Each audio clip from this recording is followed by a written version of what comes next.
Ma'am, ito ma'am, naka-video ma'am ako ha. Bali, anong pecha po tayo ngayon? February 21. 2024. So, ang problem ng washing machine niya ma'am is no power. So, na-repair ko yung problem ng washing machine niya ma'am, no power. So, napag-power ko siya ulit.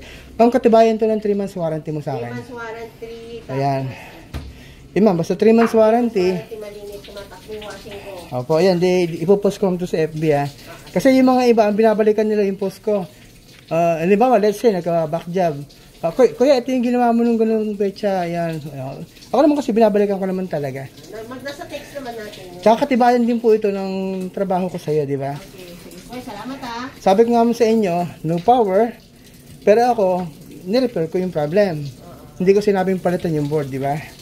Di mo makikita kung trusted yung technician. Thank you. Thank you so much, ma'am. Thank you po. Washing machine ulit ako. Opo. Ano, ma'am yan? Another 10 years yan, ma'am. Sana kuya.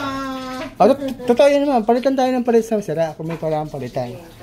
Or i-repair kung kayang i-repair. Di po ba? Thank you, ma'am. Ako po kasi kaya kong i-repair yung board niyan. Oo. Kasi nag-inverter, may mga problem. Kaya ko rin i-repair yung inverter, kaya nga lang mas mahirap. Unlike yung ganyan na talagang mas madali kong i-repair yung electronics niya. Hindi naman siya, kahit nag-inverter ito, hindi naman siya matapang ng sarili. Oo. Halos wala mang pagkakaiba. Wala. Thank you so much, mama.